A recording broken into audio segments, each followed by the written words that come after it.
Alright gamers, welcome into a new Let's Play series. Today we are starting the beginning of our FromSoft journey with Dark Souls. Dark Souls 1, Prepare to Die edition. My plans are to start with Dark Souls 1, 2, 3. We'll do Bloodborne, Sekiro, Demon Souls at some point if I can find a way to get my hands on it. I don't have a PS5 and I know it's like kind of an exclusive. We'll see about that. And then we'll do Elden Ring and the DLC.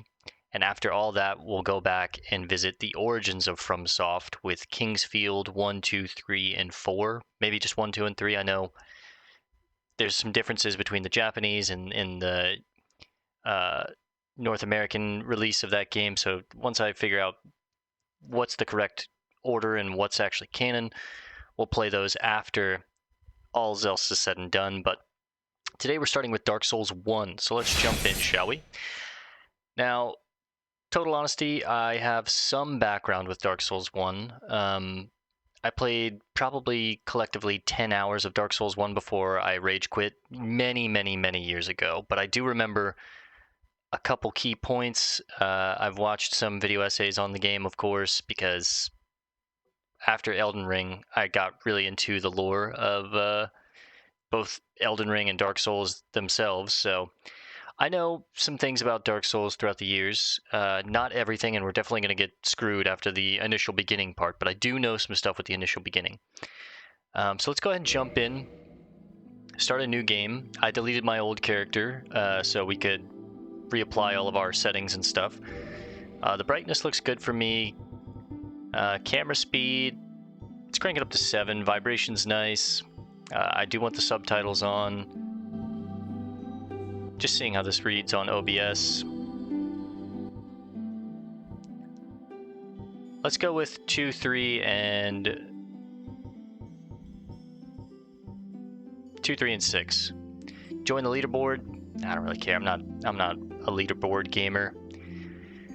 Not really an achievement guy. I'm not like a leaderboard guy. I just like to experience stories organically. I don't like to suck the fun out of things.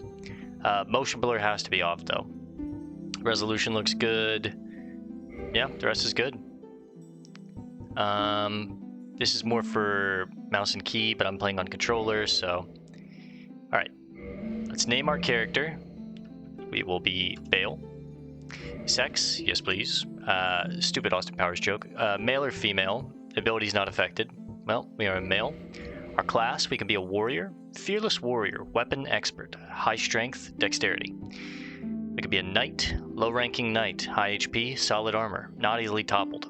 We could be a wanderer, aimless wanderer, wields a scimitar, high dexterity. We could be a thief, guilt-ridden thief, high critical hits, has a master key.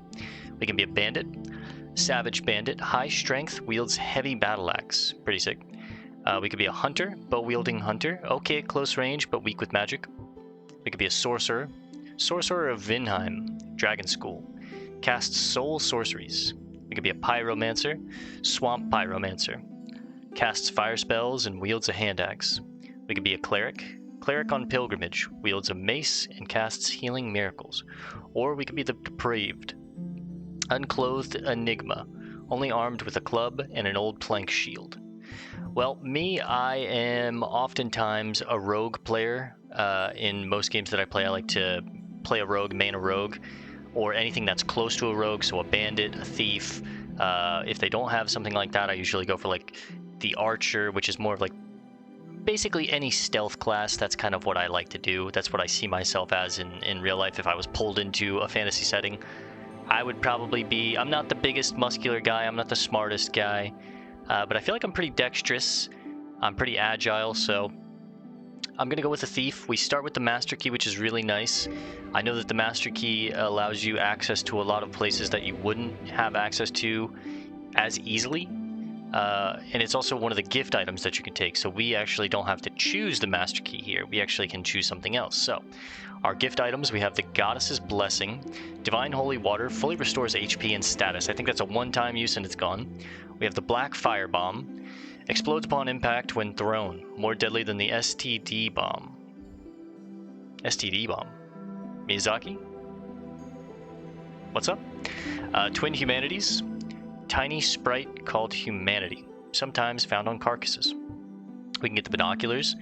Binoculars, used to peer at faraway sights. Good for if you're a ranger and you want to like cheese things from an extremely far distance. I don't think there's fall off damage in this game, so you can snipe at things from like the entire map away basically.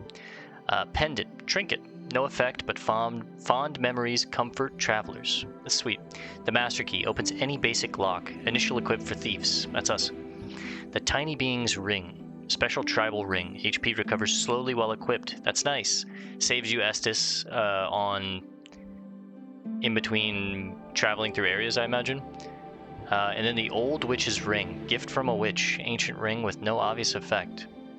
Well, one thing that I do know about Dark Souls 1 is that there's an initial boss at the very beginning that can be pretty difficult, but if you take the Blackfire bombs, you can kill it pretty nicely, which is nice. So I'm going to take the Blackfire bombs.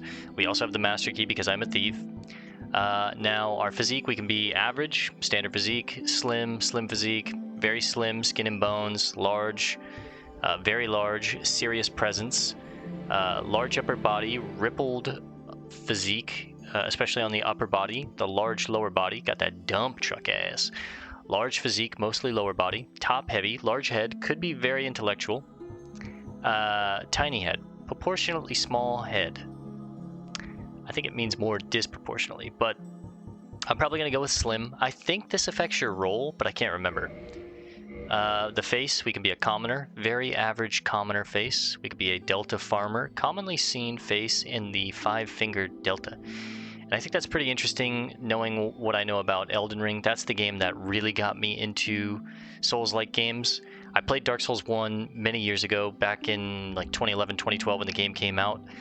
I was a bad gamer. I raged. I couldn't get into it. It didn't hook me originally. I think I got past like the gargoyles, the twin gargoyles, and not much further after that. And I kind of just like put it down, never picked it back up. Kind of said that these games weren't for me for many years, and then Elden Ring came around. My friends, who were crazy Souls heads, convinced me to play it in the multiplayer mod, and I fell in love with it. Especially the storytelling and the lore in the game was my favorite part about it. But what I know about Elden Ring, this is really interesting because there's a large implication in the lore that fingers are very involved, right? The two fingers, kind of vessels for an outer god that's communing through these fingers. So it's interesting to see the 5-finger delta. Even in Dark Souls 1, fingers kind of have a meaning or a place in the game. The Astoran noble, handsome face of the refined, common in Astora. A dragon scholar. Intelligent, sharp lines, but scholarly looks invite insults. The Thoralund cleric. Look common in Thoralund, known for its stalwart clerics. The jubilant Katarina. What a face. Jovial features of Katarina, known for festivity and drink. The dubious Karim. Ominous features associated with the Earl of Karim. The classic Zena. Thoughtful, mature face common in historical Zena. A eerie great swamp. Great swamp heretics face prejudice for their atypical looks. That's alright, Miyazaki. And then the Far East Traveler. Face from a distant eastern land of almond eyes and thin lips. Almond eyes. Can you say that, Miyazaki? I think we're going to be the Far East Traveler. I kind of like the cut of this guy's jib. So our hair, we have a cleanly shaved bald head. Receding rough warrior hair. Shows age. Damn. That's definitely a receding hairline. Short. Clipped short with a slight wave. Swept back. Long hair pulled back. Damn, that's a mullet, baby. That's kind of sick. We might rock the mullet. Ponytail. Long hair pulled back and bound. I like it. I might actually rock the ponytail too. Wild, natural long hair, accented by sweat. I actually like this too. Parted center, neatly kept hair, common for youth. Semi-long, neatly kept hair, slightly long. It's definitely a Panic at the Disco ass haircut. Also kind of Karen-y. Curly, sharply curled hair, cut short. And then a bob. I got a fuck-ass bob. If I was a cleric, I would go with this, but neatly trimmed as the old nobility. I think we're gonna rock either the ponytail or swept back. That mullet is pretty sick. I usually sweep my hair back when I'm wearing my headset. I like to kind of let it dangle, flip the hair back so it stays out of my face. So maybe we rock the swept back look. And then the color. There's some interesting things in the hair color. Black, basic hair color. Dark brown, basic hair color. Light brown, and this also, you know, your eyes match, basic hair color. Dark red, it's a basic hair color. Dark blue, common in Karam, the Karam race. Gray, common in the Katarina race. Gold, beloved by certain members of nobility. Now this is interesting too. If you've played Elden Ring, you know that gold is a very praised color throughout the series, right? It's if you had to put a tier list of colors, gold is at the very top. So I think this is very interesting. Even in Dark Souls 1, gold is like, it's kind of elevated above the rest. Silver, considered antiquated in these times. Dark purple, rare color of a near extinct race. Now I like that, that's cool. And then red, a very rare color. Now I think this is cool because this reminds me of Radagon from Elden Ring. And of course his children with Marika, and how they have that deep red hair color. I think that's cool. Burning red hair. Especially knowing what I know about Dark Souls 1 and the flames and the gods of the flames, right? But I think for me, we're either going to rock the dark purple. Yeah, let's just rock the... I think I'm going to rock the dark brown. That's kind of what I have. I know my hair kind of looks black, but it's a very dark brown. Yeah, let's just... I was just looking at myself. Let's just rock with the dark brown. Let's accept. Now this cutscene, I think it's pretty loud. I can't control the cutscene, so... In the age of ancients, let's listen. The world was unformed, shrouded by fog. A land of grey crags, arch trees, and everlasting dragons. Sick. But then there was fire. And with fire came disparity. So originally nothing. Heat. And then out of nowhere And fire. cold. Life and death. And with fire came life and death. And of course, Light. light and dark. dark.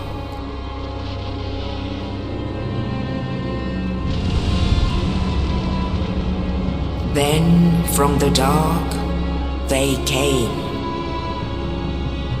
and found the souls of lords within the flame.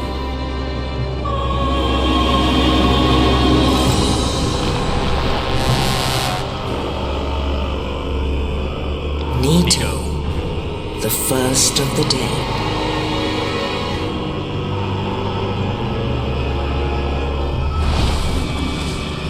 The Witch of Izalith and her daughters of Chaos. Gwyn, the Lord of Sunlight, and his faithful knights. And the furtive pygmy, so easily forgotten.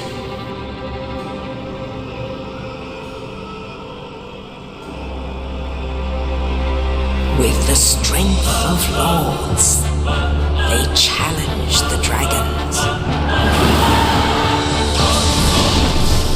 Gwyn's mighty lords peeled apart their stone skills. Witches weaved great firestorms. Nito unleashed a miasma of death and disease. And Seath the Scaleless betrayed his own, and the dragons were no more.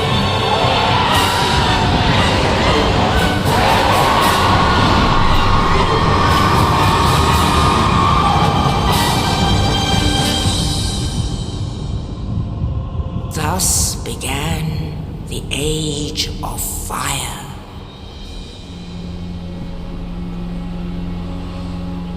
But soon the flames will fade, and only dark will remain.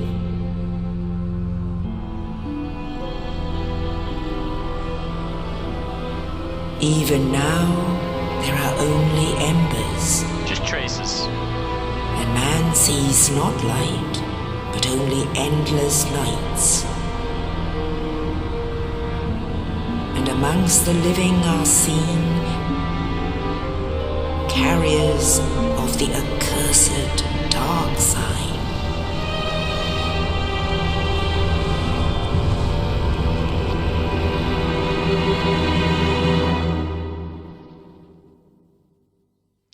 So sick. Soul Spear.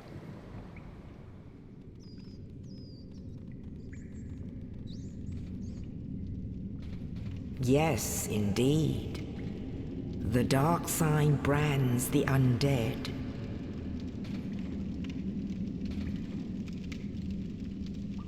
And in this land,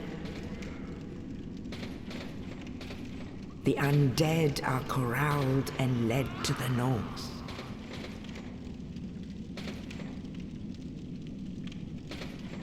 Where they are locked away to await the end of the world. The Undead Asylum. Oh, there we are! This is your fate. I am undead. Recently turned, slowly decaying.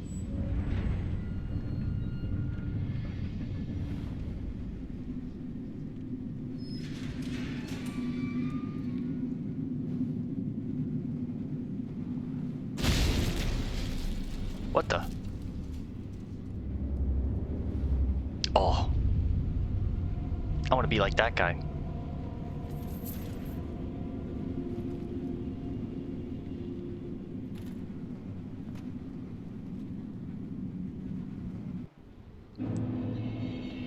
The Northern Undead Asylum. The dungeon cell key. He dropped us the key. Sick. So, from what I know about the story in Dark Souls 1, and this is not like a VOD video that's going to be 100% on the money and accurate, but from what I know, originally this land was nothing. It was darkness, shrouded in fog, ruled by dragons. Then, out of nowhere, fire. Fire came, and with fire came life. And with that life, basically humanity found in the fire these lord souls of the ember, and that granted them power. With that power, they uprose against the dragons and brought in a new age. And throughout all of the Souls games, there's a big implication on these ages, these eras of time that come and go and pass, and so we ended the Age of Darkness and moved into the Age of Fire, and the Age of Fire has been going on for a long time, but that fire has been slowly going out, and that's why in the cutscene they say, but now, even now, there's only embers, right? So those fires have been going out, and we take place in this game towards the end of the Age of Fire, where the flames are going out and we need to usher in the next age. And you get to choose as a player, what is that next age going to be? Are you going to rekindle the flame? Are you going to bring in darkness and let a new age come in? So that's the basic setting the scene for you, if you will. Now, one thing that we're going to do for sure in this game is read every single item. It's very important.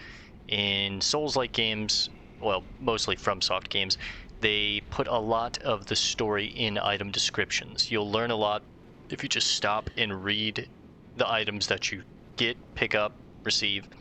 So every item that we get, we're going to be reading them. So we have the Black Separation Crystal. This black crystal, long a symbol of farewell, is granted to banish undeads.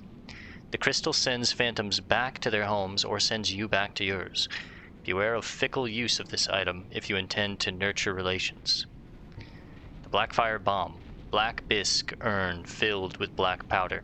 Explodes, inflicting fire damage. Powerful ranged weapon, especially in situations calling for fire damage.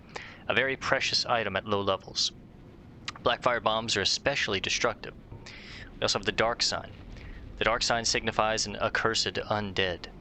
Those branded with it are reborn after death, but will one day lose their mind and go hollow. So that's the worst thing you can do, is obviously, like it said in the cutscene and here, the dead are branded with the dark sign. If you were to get branded with this sign, basically when you die, you won't go to the afterlife, you'll come back as an undead.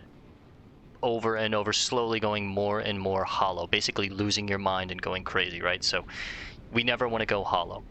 Death triggers the dark sign, which returns its bearer to the last bonfire rested at, but at the cost of all humanity and souls.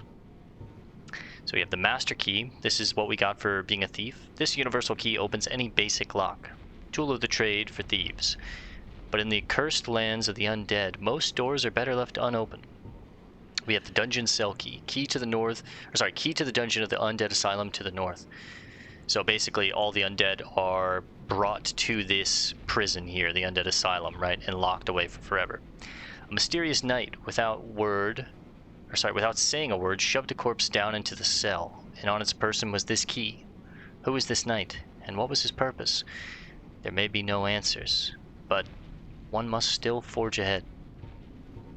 We have our straight sword hilt. The hilt of this lost sword was found discarded in the undead asylum. Only slightly better than one's bare hands and not recommended for extensive use. Be certain to find a replacement quickly. We have our thief's mask. Mask of sinners. They hide their faces, stifle their voices, and hide in the shadows. It does not provide much in the way of defense. The black leather armor. This armor made of smooth black leather is extremely quiet. A good thing for those who hide in the shadows.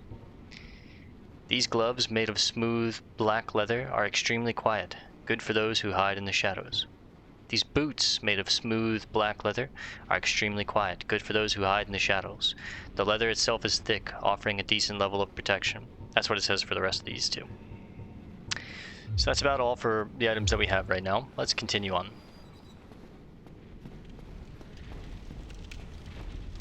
Now, of course, there's these little tooltip messages scattered throughout the game.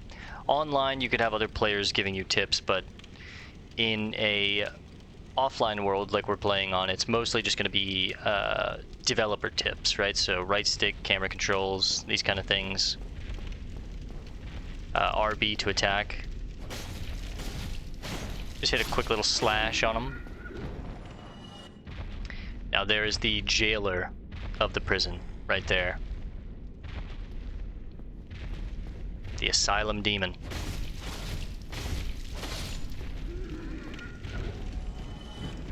Strong attack with right trigger.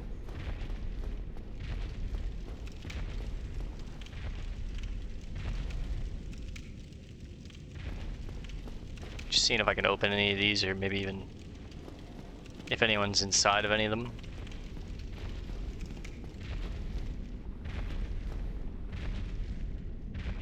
Looks empty. Left stick and hold B to dash. Right stick toggle lock and release lock.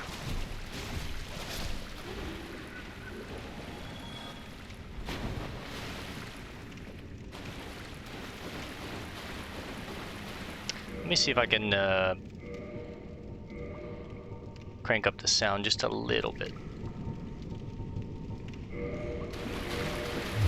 That sounds a little better. Alright, let's climb up.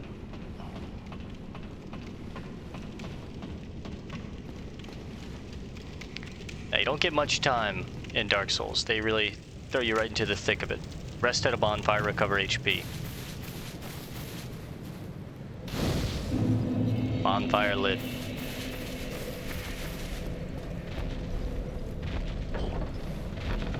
We hear the stomping. Hey, see him up there waiting for us. La-di-da-di-da. Now, I remember the first time playing this game, this scared the hell out of me, and this fight just fucked me up. But Whew. Good thing we have the black fire bombs.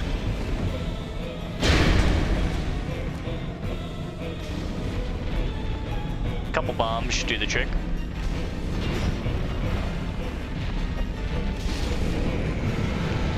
And he's dead. The demon's great hammer. Victory achieved. Humanity. What a crazy weapon. I'm not sure if I have the... We also got 2,000 souls for that. I'm pretty sure I don't have the strength to actually wield this thing, but... Unable to wield... What did it say? Unable to wield efficiently? With present stats, yeah. But we can at least take a look at it. It's sick, man. It's definitely... bogging me down. I can't really swing it well, but... Get away! Let's also take a look at the humanity. Rare tiny black sprite found on corpses, used to gain 1 humanity and restore a large amount of HP. This black sprite is called humanity, but little is known about its true nature. If the soul is the source of all life, then what distinguishes the humanity we hold within ourselves? Interesting. Let's put our little hilt dagger back on. And continue on. We have a bonfire. Go ahead, heal up. Bonfire lit. Just rest for a minute. Get your shield. Ah, it's an archer. Alright, target shield. Slap that bad boy on real quick.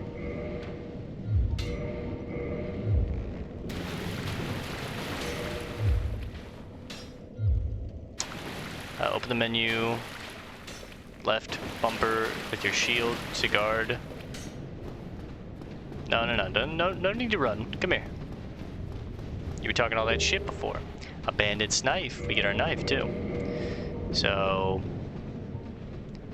bandit's knife. This wide, single-edged short sword is the favorite of lowly thieves and bandits. Primarily a slicing weapon, but highly effective when used for critical hits, such as after parrying or from behind. Small round metal shield, 4 protrusions used to parry attacks. Small shields are always less stable, but landing critical hits after parrying is easier. This shield is specialized for parrying. Very cool. Whoa, whoa, don't do it. Just a slice.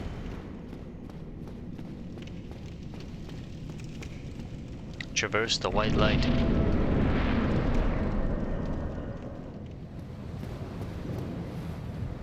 B to backstep, and then forward on the bumper, and B to roll.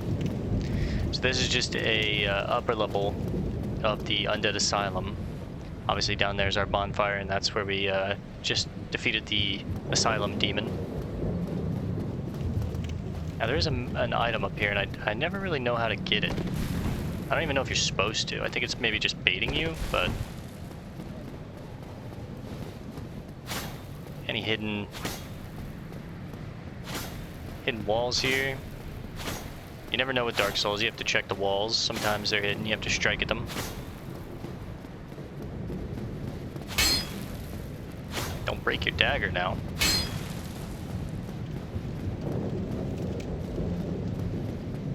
Now, one thing I haven't forgotten is the boulder. Crushes the wall. Our knight, our brother. Oh, you. You're no hollow. Thank goodness. Not yet. I'm done for, I'm afraid. I'll die soon, then lose my sanity. I wish to ask something of you. You and I, we're both undead. Hear me out, will you? Of course. What is your decision? Yes, we'll hear you out, of course. Regrettably, I have failed in my mission. But perhaps you can keep the torch lit. There is an old saying in my family. Thou who art undead art chosen, and thine exodus from the undead asylum maketh pilgrimage to the land of ancient lords.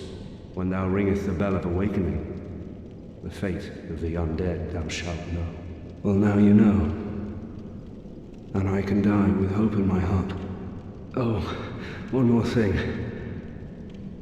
Here, take this. An Estus flask. An undead favorite. Estus flask, 5 charges. Oh, and this. Undead Asylum, floor 2, East Key, and a big Pilgrim's Key. Now I must bid farewell. I would hate to harm you after death. So go now, and thank you. No, thank you, brother. We will carry on your legacy. Rest at a bonfire. Replenish your Estus flask. Oh, we heard him die. No. Brother! Come back to me. We gathered his soul. Okay, we can unlock the door down here and connect our path. And it's pretty cool symbolism, if you ask me, that that's kind of how the starting level works for Dark Souls 1. Everything is very much interwoven as far as the map goes in Dark Souls 1. Even the tutorial level or the Undead Asylum, right? It's all just this woven together piece of fabric, and I think it's really cool. Hey, you piece of shit. Oh, you dirty bitch. Let's take a look at the new items we got. We got the Estus Flask. The undead treasure these dull green flasks. Fill with Estus at bonfire. Fills HP. The Estus Flasks are linked to the Fire Keepers. The Dark Tales also make reference an emerald flask from the Keeper's soul. She lives to protect the flame and dies to protect it further. We also got the Dungeon Cell Key. Key to the dungeon of the Undead Asylum to the north. A mysterious knight, without saying a word, shoved a corpse down into the cell. We've read this one before, so what about Undead Asylum Floor 2 East Key? Key to the iron bars on the east side of the second floor of the North Undead Asylum. The Undead Asylum is a giant undead prison, segmented by countless iron bars. Even if an undead were to escape from a cell, passage to the outside world would not be gained easily. So Undead Asylum is basically, like we said, just this massive prison for the undead that's guarded by the Asylum demon that we defeated. The Big Pilgrim's Key. Key to the inner door of the Undead Asylum main hall. Big Key belongs to a chosen undead pilgrim, but this chosen undead knows not what this pilgrim has in store. Interesting. I think that's all the items we picked up so far. The Demon's Great Hammer. Let's read about this one. Demon weapon built from the stone arc trees, used by lesser demons at North Undead Asylum. This hammer is imbued with no special power, but can merrily beat foes to a pulp, providing you have the strength to wield it. How can I learn what strength I need for this weapon?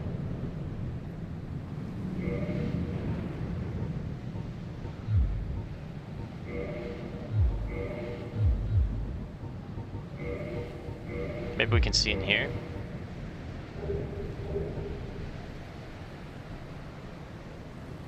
$46. Okay, required parameters, I see. 46, we only have 9. That can't be right. But I guess it is.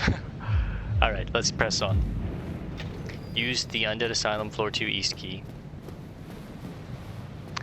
Left stick and right bumper. Kick. Maybe if it's... No.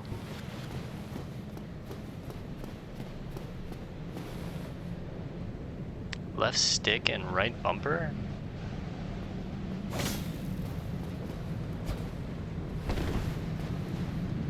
Resting at bonfires revives enemies. Whoa! Oh, the parry is crazy.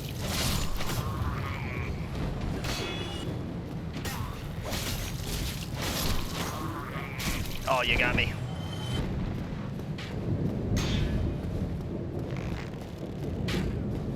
Backstab. Oh! That's what we're good at, baby. RB behind an enemy crit hits. Parrying.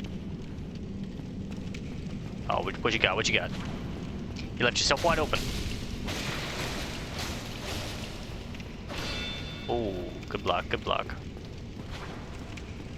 But you weren't ready for that. Oh, yeah, you're not ready for that one. It's locked. See, how do we get in this one? I never figured that out. Is there a hidden wall here, maybe?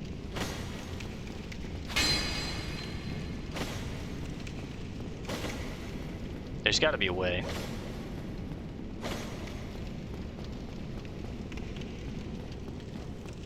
Then, of course, if you didn't defeat the Asylum Demon, you can, like, drop in on its head and get a backstab on him here. The Big Pilgrim's Key.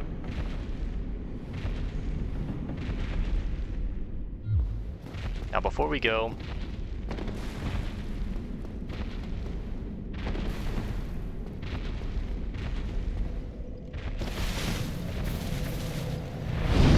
let's get a heal. I feel like I hear another Asylum Demon just like storming around. You hear him walking around. So maybe there's not just one Asylum Demon, maybe there's many that protect this asylum. Good job, go straight ahead. Now I've poked around on these corners before and I know there's no items over here, but it seems like there would be items. There is a bird's nest with a couple eggs. And a hell of a view, look at that, man. We're on like the top of this mountain. Very careful not to fall.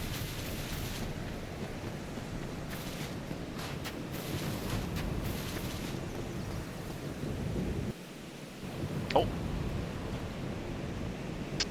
Only in the ancient legends it is stated that one day an undead shall be chosen. The chosen undead?